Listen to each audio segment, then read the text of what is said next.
Hello mga maring! Kamusta kayo dyan? Maagang-maaga ako ngayon mga maring dahil pupunta kami ngayon ni Sir sa Savannah, Georgia dahil may appointment siya. At ang malaking building na nakikita nyo, yan po ay ang Hyundai Metaplant ng mga electric vehicles na under construction pa. At matagal talaga akong hindi nakapag-vlog mga maring at sa katunayan hindi ko talaga alam kung ano ang ipopost ko minsan. Nawawala na ako sa landas. Hindi ko na alam kung ano ang ipopost ko. At pagkatapos ng appointment ni Sir sa doktor, ay inayaya ko siyang pumunta dito sa Savannah River Street dahil gusto ko talagang pumunta dito mga maring at napakalamig at napakahangin pala dito. Hindi ako nakapag-prepare at hindi gustong pumunta ni Sir dito dahil tinatamad siya. Kaya iniwan ko na lang siya doon sa sasakyan. At ganito nga pala ang mga building nila mga maring. Ito yung tinatawag nila na historic building na itinayo pa noong 1809 at 1877 sabi ni Google.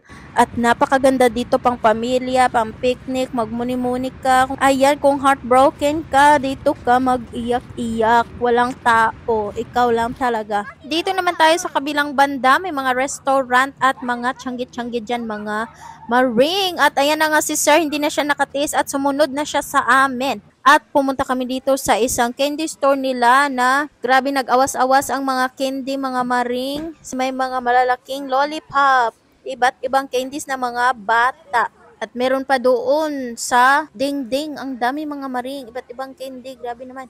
$16 para yan sa isang pound, pang bag, so mix na siya. Kahit anong candy ang ilagay mo, for $16 isang pound. Sasakit talaga ang tutunlan mo mga maring kung kakainin mo ito lahat. Sobrang dami. Ayan, pili ka lang. Pwede mo yung i-mix-mix sa isang bag mga maring. At lumabas na nga kami maring at ito naman yung mga seagulls. Ang dami. Nagliliparan at mga kalapati. Ang dami mga maring.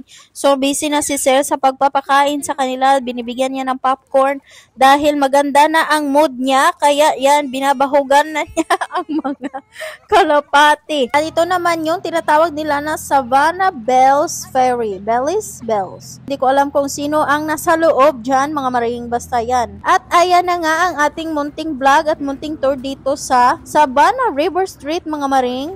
Pero syempre may part din na medyo marumi ng konti at may part din na parang may naamoy ako na mabahong kanal. Hindi ko alam kung saan ang galing.